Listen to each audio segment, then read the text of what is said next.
Forrest Nash here. Listeners, we've got another caller live on 189.16, The Scream. What's on your mind, caller? Hey, Forrest. I just wanted to phone in and say that I think I speak for everyone when I say that you're providing a real service for Gallows Creek tonight. It's cool what you're doing, man. Well, I'm just doing my job, friend. Anyway, tell me about yourself. What's your name? Are you keeping safe tonight? Yeah, man, I'm good, thanks. I'm at my roller rink, trying to get everything ready for the Harvest Festival tomorrow. I had a guy from Starling Security here earlier installing the Starling 4000 system, so I'm a little behind. As for my name, my friends call me Roller Ricky, and I now consider you a friend, my man. We're friends now, huh? Well, that's kind of you to say. Thanks. Yeah, man. Sounds like roller skating is more than just a job to you. So is this vocational? I wasn't always Roller Ricky. Once upon a time, believe it or not, I used to go by just Ricky. Yeah, back then, things were pretty rough. I used to roll with a bad crowd. Not all bad, but there was this one guy. Anyway, some bad stuff went down. I harbored a lot of guilt for a long time and turned to the bottle. I didn't really talk about it or even know how to talk. It's just how it was. That bottle took the best years of my life. Or so I thought.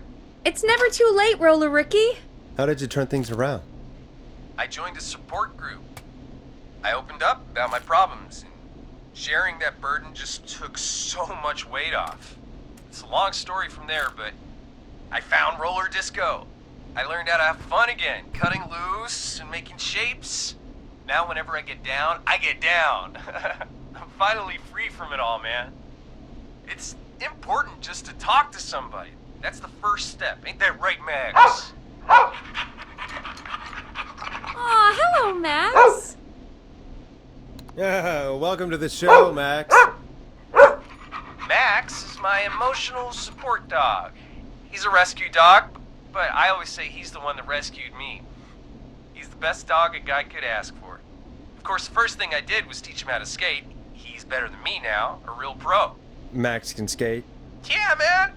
At first they said it couldn't be done, and then they said it shouldn't be done. But Maxie loves the rink, man. Is that another train, Maxie? Maxie loves trains, man. He's even got that special how to greet them. It sounds like you two make a great pair. Maxie appreciates all the positivity you're throwing out, my man. You know, I'm actually hosting free skating lessons tomorrow at the festival. I think it's a great opportunity to give back to the community.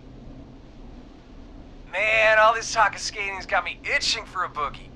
Before I switch my radio off for the night, could I request a song for us?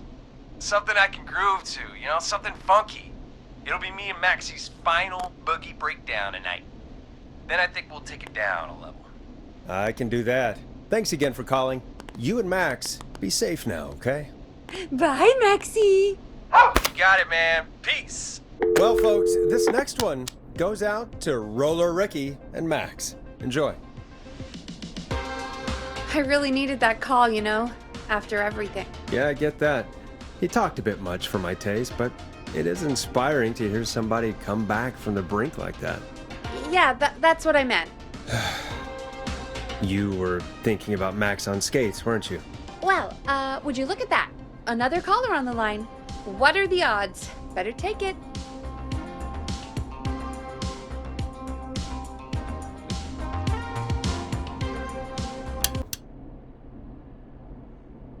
We have a call waiting. Welcome back to 189.16, The Scream. This is Forrest Nash. How are you tonight, caller? I'm doing okay. I made it home safe. Carrie!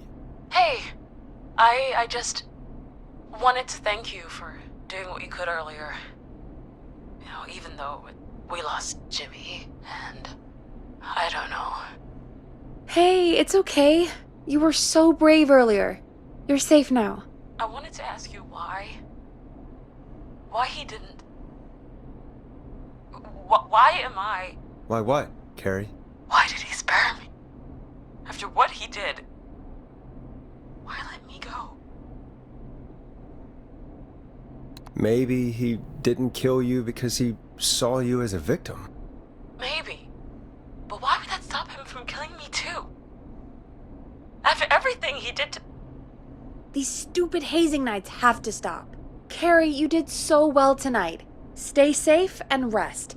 Help is coming to Gallows Creek. We just need to hold on. Thanks, Peggy. Hey, Forrest? Could I request a song? Of course, Carrie. What song?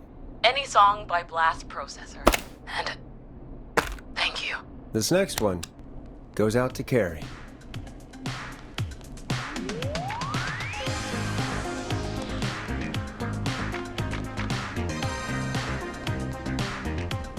You know, what Carrie just said has really got me thinking. About what? The whistling man left her alone. Why? There must be a reason. When it comes to masked whistling killers, I don't think a reason is a key part of their process. Well, it's something to consider. I need to take a break. If you want to stretch your legs, now's the time. Just hit the Peggy button when you want to get back on air.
I need a key to get in there.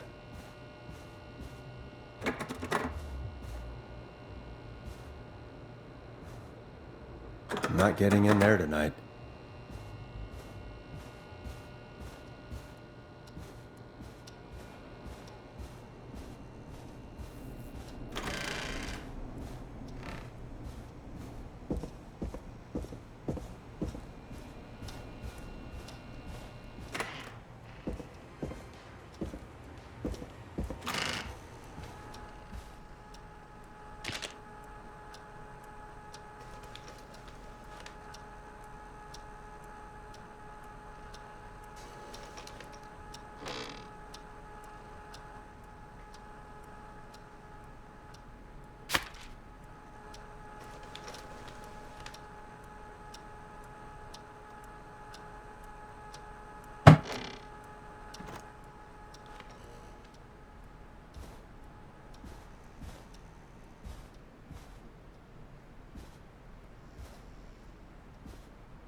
Great party, man. Thanks. Can I grab another?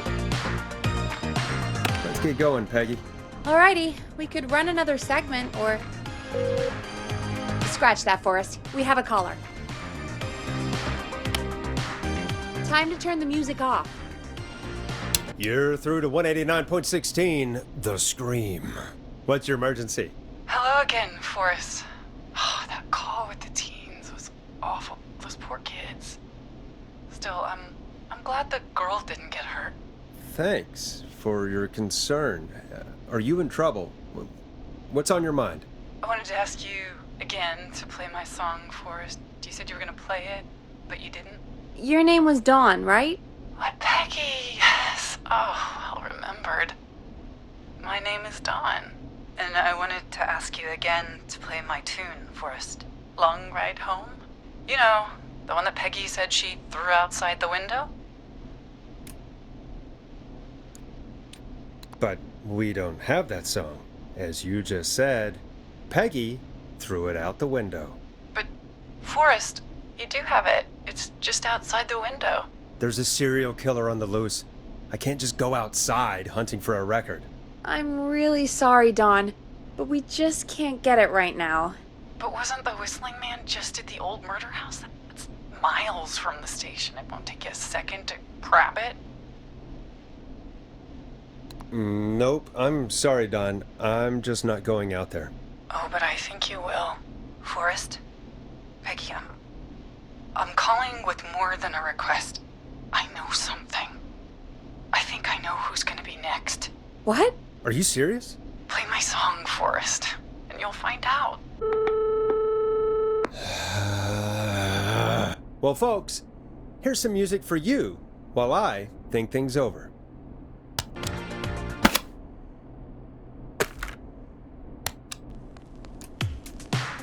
You'll like this next song. Is she serious, Peggy? She's serious about hearing that song, that's for sure. Peggy, I mean, is she serious about... I don't know, Forrest, but we don't really have a choice, do we? If she's telling the truth... All right, I'll do it. You're a good man, Forrest. I'll slide you the key to the fire door. Wait. Our fire door has to be unlocked? Yeah, I never thought about it, but yeah. We should talk to Reggie about that later. Anyway, I'll hold the fort down while you're out. Maybe I'll even get a collar. That could be exciting. 189.16, The Scream. With me, Peggy.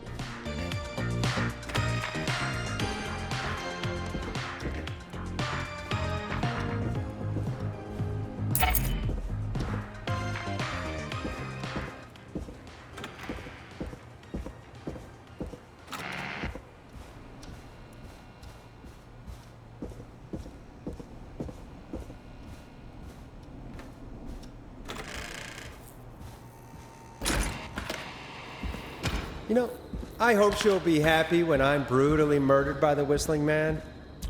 Out here, in the open, alone. Here it is. Long Ride Home.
Bingo!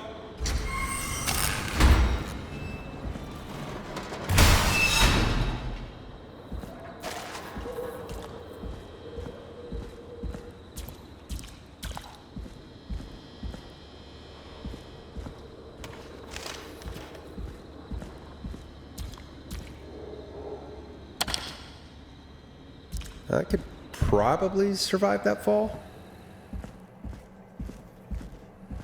Looks like the janitor's closet. What did Peggy say his name was? Clive?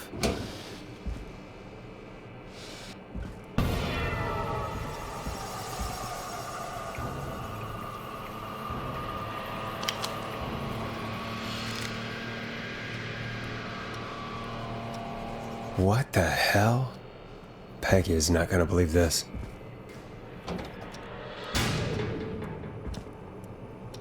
Huh, there's a key. I'll just take that. Might be important.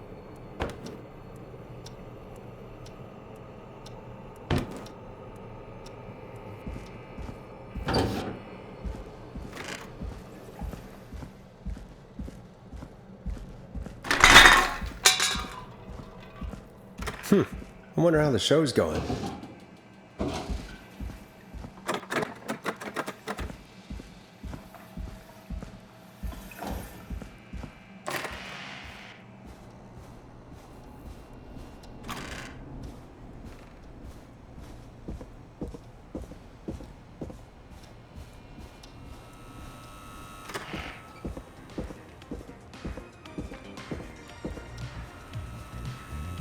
Isn't that such a good song, folks? And now for... Jesus, Forrest, you've been gone for ages. I thought something had happened. Something did happen. Clive the janitor might be Clive the murderer. What? Start from the beginning. The fire door locked.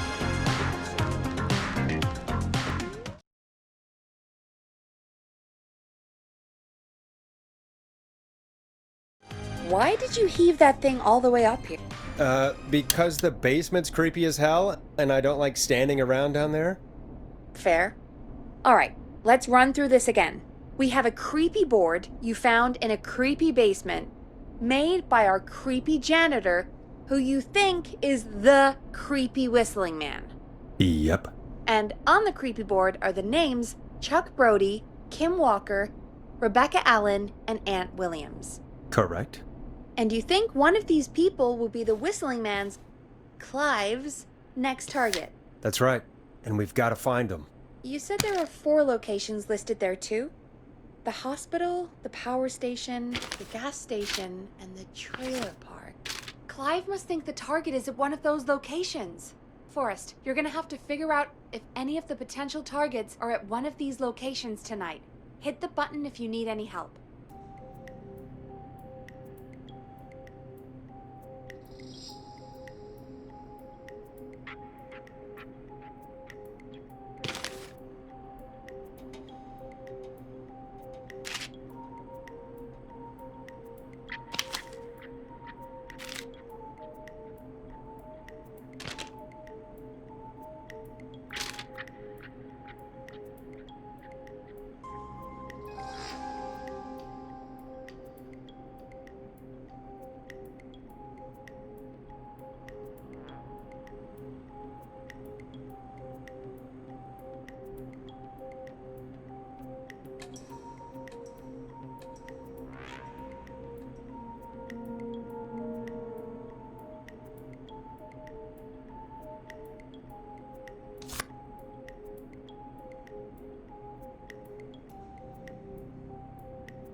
How's it going?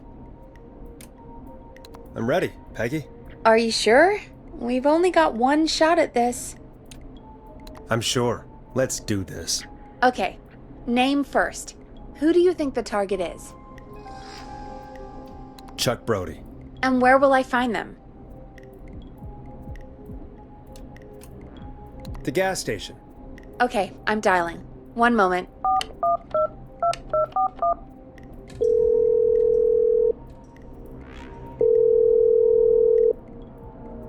Hello? Chuck Brody! Listen, I know this sounds crazy, but we have reason to believe the Whistling Man is coming for you. You need to get yourself and everyone else out right now. The Whistling Man? Who the hell are you? Who is this? This is Forrest Nash. Listen, the Whistling Man's back. We found a list with your name on it, and Oh, God. It's today. The year I finally let myself forget. it's today. What happened today? Today.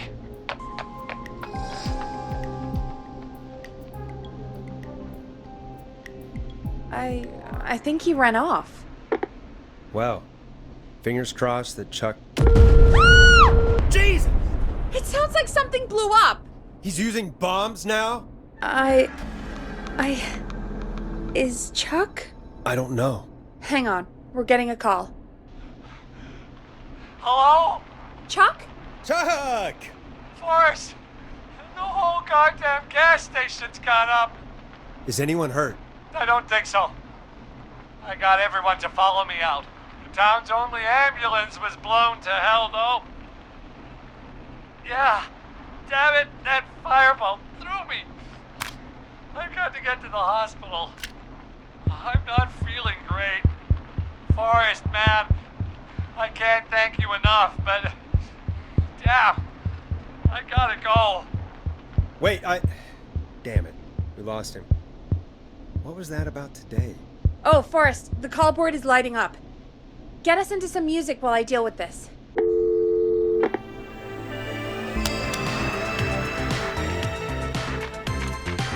Here's some music while we regroup here on KFAM 189.16, The Screams.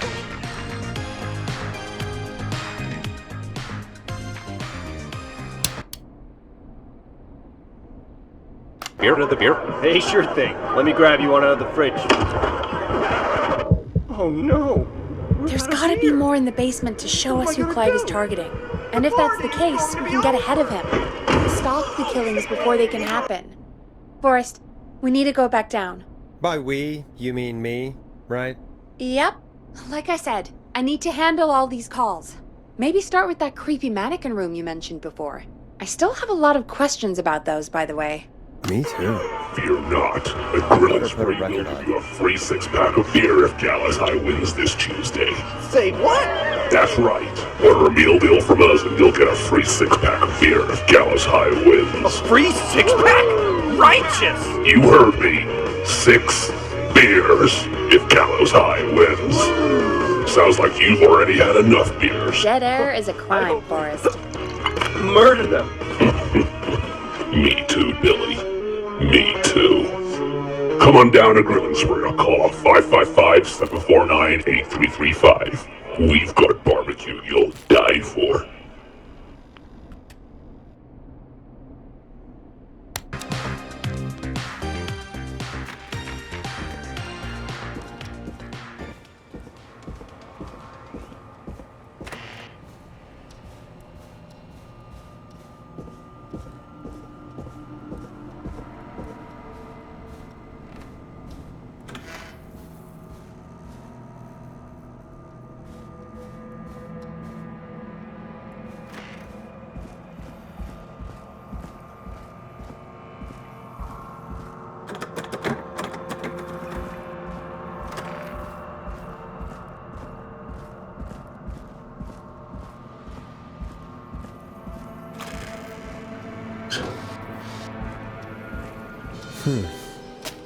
A key?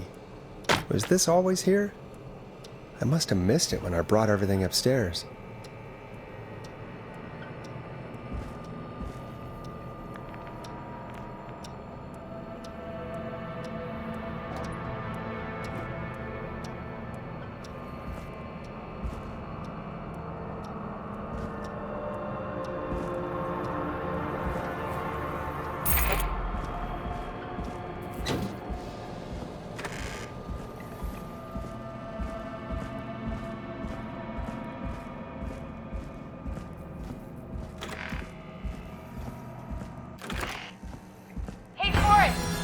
Peggy, give me some warning before yelling down the intercom. Sorry. Buzz the intercom when you find something and want to discuss it.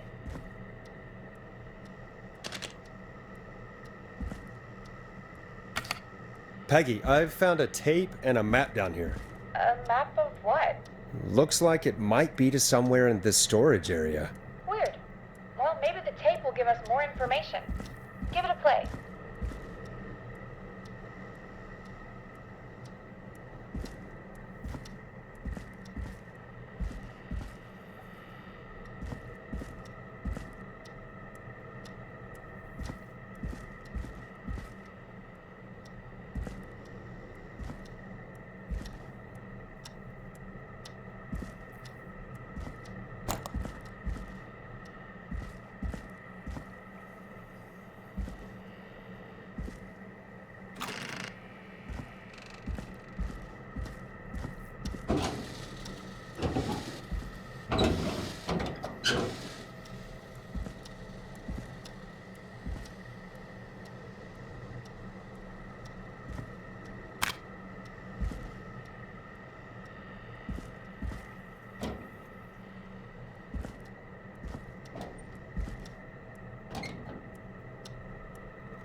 George Barrow, 1968. That's when this follow the maps. I'll be waiting. Wait, George Barrow? We all heard that he drowned after a night out drinking. Was it actually Clive?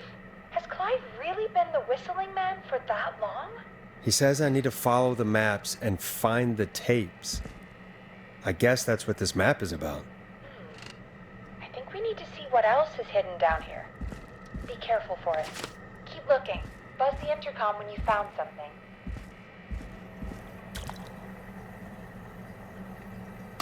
Time of autopsy is 7 a.m.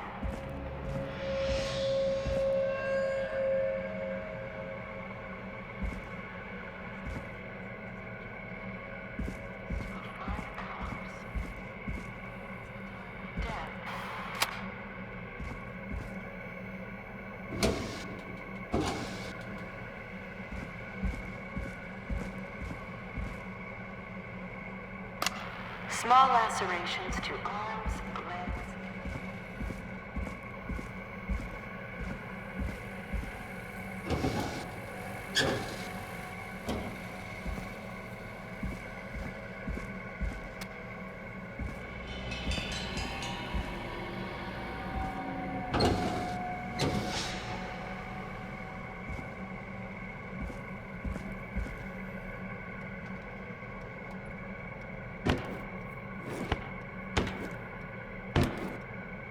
Ooh, a new vinyl for my collection. If you're listening to this, I'm probably dead. What the? I'm a man who likes to stay informed. I'm got subscriptions to newspapers all over the country. A few weeks ago, I noticed headlines cropping up in those papers, one after the other. Each headline about a murder. Each murder, the death of someone I knew almost 20 years ago. And each one drawing closer to Gallows Creek. Drawing closer to the anniversary. None of us are innocent, but I don't think we deserve killing. All I hope now is that I can save some folk from the worst that I can. I don't know. Do something to make up for what I did back then, I guess. I didn't kill anyone, mind you, but that's past mattering. Now, there's more I could say than I should say, but my employer made it clear that my family would pay a high price if I ever spoke out. So, hopefully I've said enough for you, listener, whoever the hell you are, to start putting the truth together.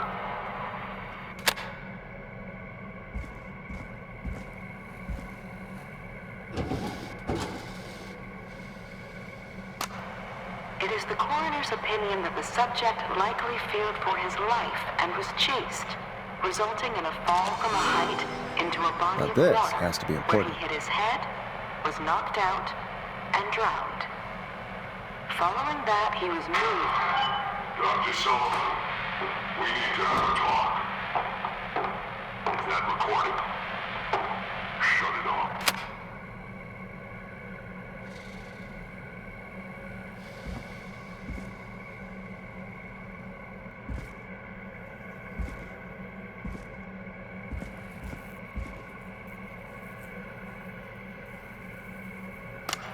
Additionally, there appears to be a post-mortem injury to the arm. It looks like it was trapped in a car door.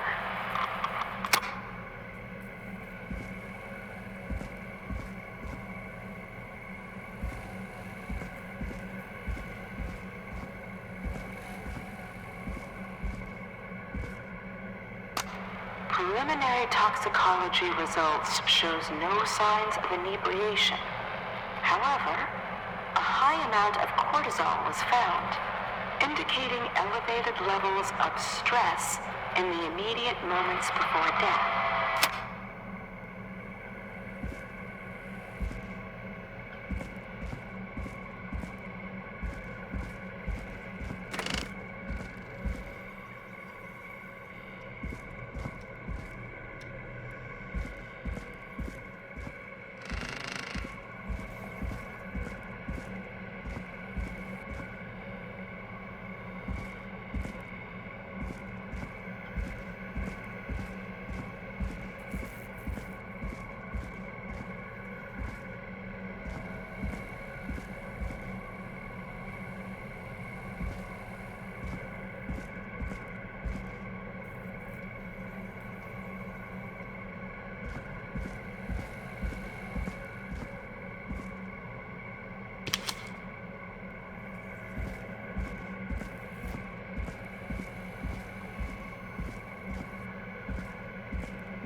Small lacerations to arms, legs, and face, typically obtained by running through foliage. Severe blistering to the feet, as though the deceased had been running without stopping.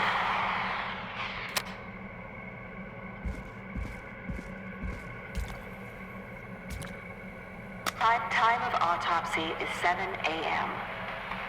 Cause of death is asphyxiation from drowning. The degree of rigor mortis indicates that the subject has been deceased for 5 hours. That puts the time of death...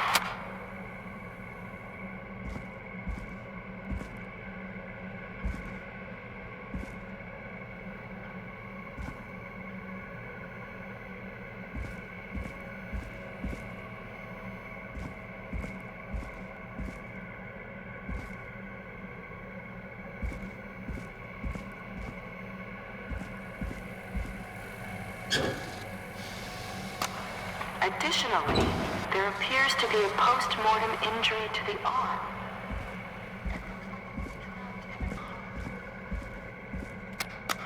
Preliminary toxicology results shows no signs of inebriation. However, a high amount of cortisol was found, indicating elevated levels of stress in the immediate moments before death.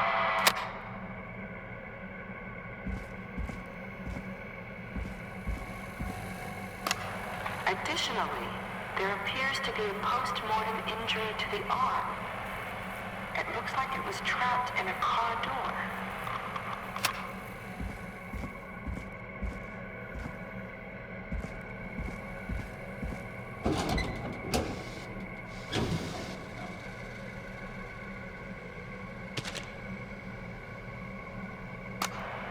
It is the coroner's opinion that the subject likely feared for his life and was chased, resulting in a fall from a height into a body of water, where he hit his head, was knocked out, and drowned. Following that, he was moved. Dr. Sullivan, we need to have a talk. Is that recording? Shut it off.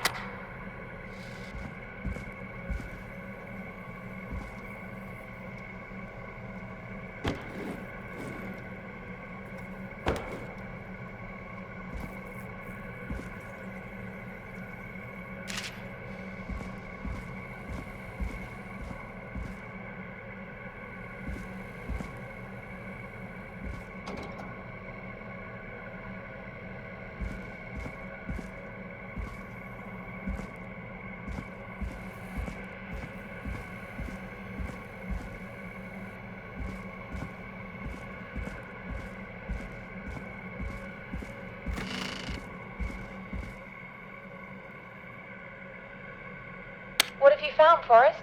It's an autopsy tape. Doesn't say for who, but I think it must be for George. Poor George.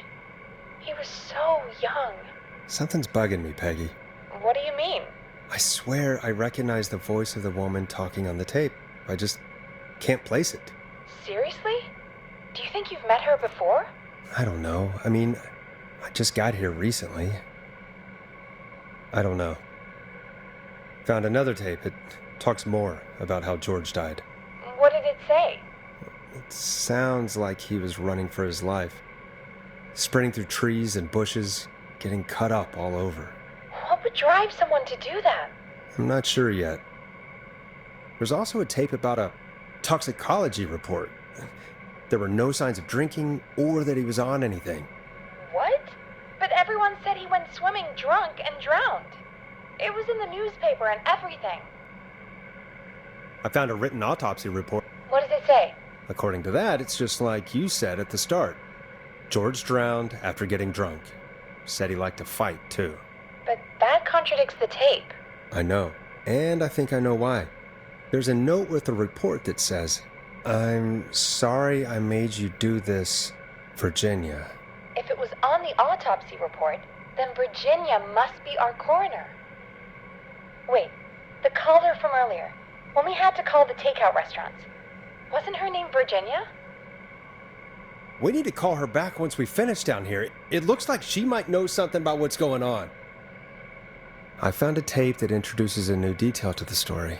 Post-mortem injury. Apparently, his arm got caught in a car door. A car door? Yeah, after he died. How do you suppose they can tell? How can they tell? I'm a radio producer, not a coroner. In another tape, the coroner comes to the same conclusion as I did. George was running from something. Maybe an animal?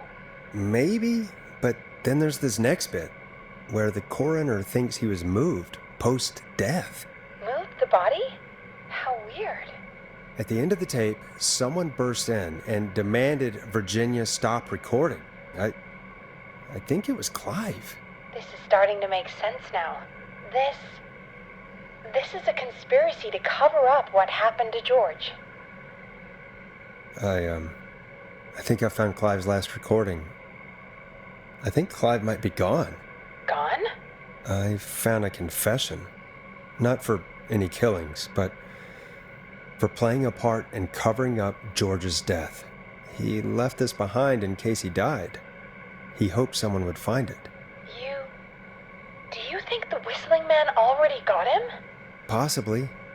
We've had a lot of callers tonight, but maybe not every victim made it to the phone, you know? We don't know how many there really are. Christ, Forrest, that's dark.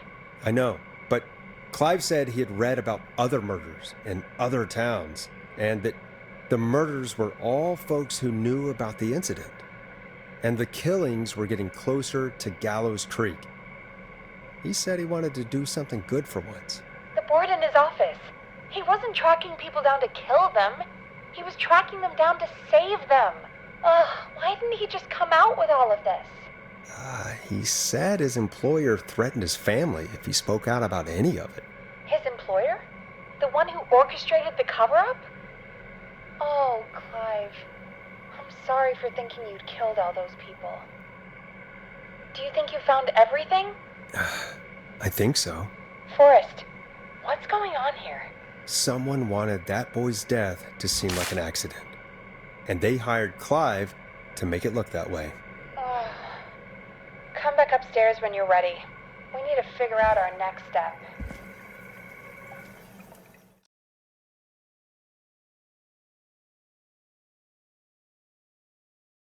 Thank God you're back, Forrest. I've been running out of stuff to pad our airtime with. Peggy, you work in radio. Forrest, I'm stressed. I mean, really, how are we supposed to keep a show going with all this happening? This is our job, Peggy. We gotta do it. You're right. So, what's the plan now? I think we should call Virginia back. All right, I'll get her on the line. Okay, Forrest, shut the music off. Hello again, Gallows Creek. This is Forrest Nash. We're circling closer to the truth behind tonight's events. To this end, we're calling back one of our earlier callers, Virginia Sullivan.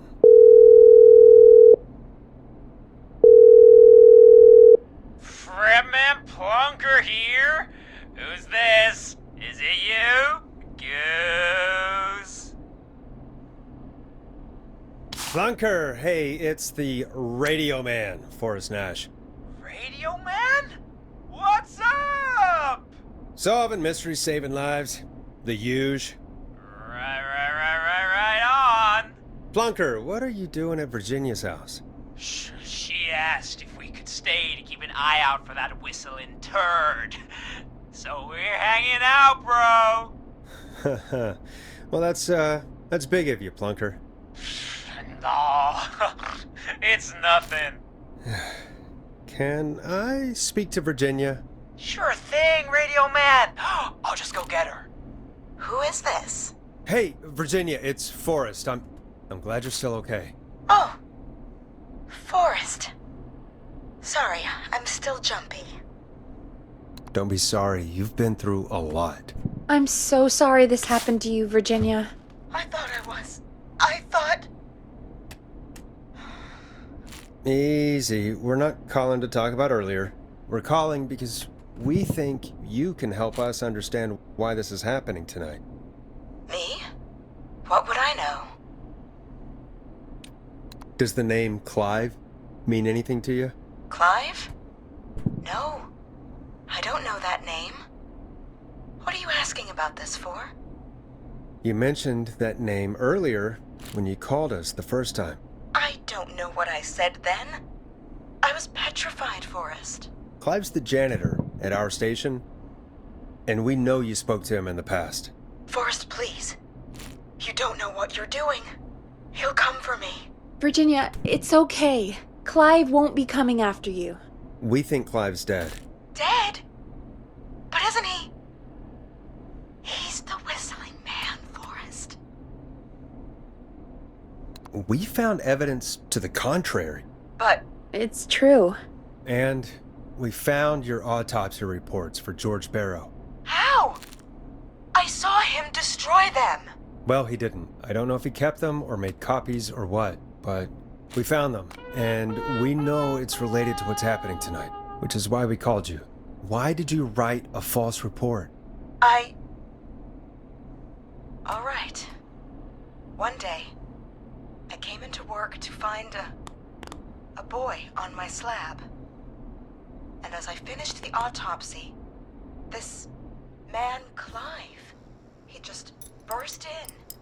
And he started making demands to give over the reports, to falsify what I found. Of course I said no. But, well, when someone wants to make you do something, they can use the carrot or the stick. For me, he used both. You see, my sister is sick. She has a chronic condition that's never going away. It's expensive to treat, and it was getting to where I couldn't afford it.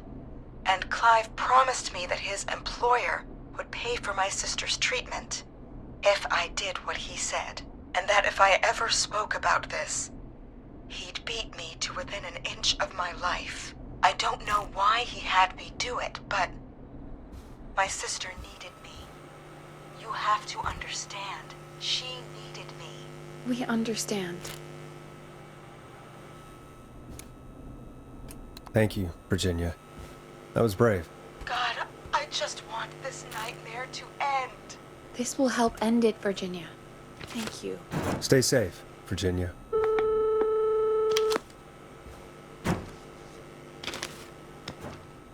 So, Virginia's tied up in all of this. Clive threatened her to keep quiet about George's death. But for who? Why cover up these details? We could try Sandra. What would Sandra know? I don't know, but we have to start somewhere. Anyway, just be careful when you're talking to her. Don't push too hard. We don't want her to hang up. I'll be careful. All right, calling her now. Hopefully she's at her jazz studio.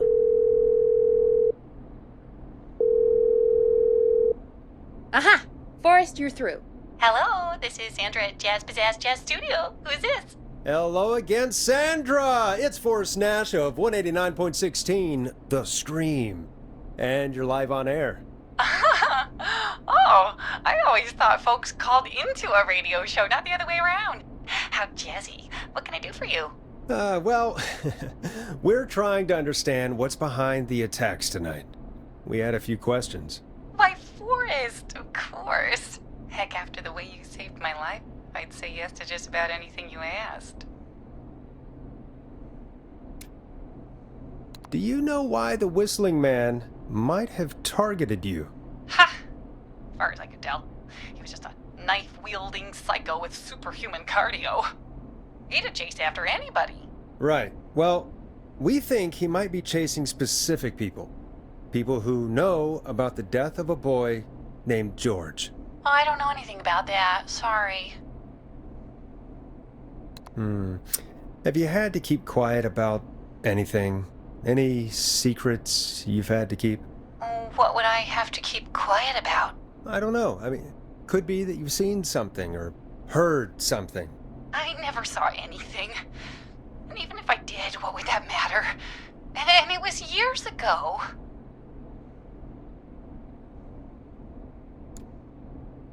Drop the act, Sandra. You know something. What are you hiding? I don't know anything. Oh, look at the time. Sure is late. I have to go. I'll drive home now, or just drive. I'm sorry. Well, I might have gone a bit hard on her. a bit? All right. Let's just move on. Well, folks, if anyone out there has any thoughts on what's going on tonight, please call in. That's good timing. We've got a call waiting just this second.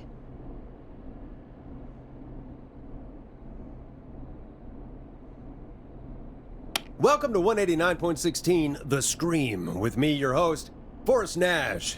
Hi, Forrest. I know this is really out of the blue with everything happening tonight, but I wondered if you could send a special birthday message to my uncle. No, I don't wanna. Oh, come on! It's his birthday. I won't have a chance to do it again until next year. May as well, Forrest. Fine. What's his name? Thank you, Forrest.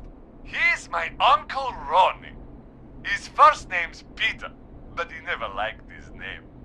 But since he always had salt and pepper hair, even as a kid, can you believe it? Folks always called him Pepper. Thanks for the history lesson. Is there anything besides happy birthday you'd like to say to Mr. Pepper? Oh my god damn it! Yes! Tell him he can get the best birthday deals and party packages here at Putney's Pizza, starting at just... You son of a bitch! Stop calling us! God damn it, Peggy, this is your fault! My fault? I said I didn't want to do it.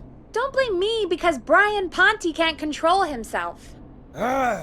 Don't worry, we've already got another caller on the line. Just pick it up, okay?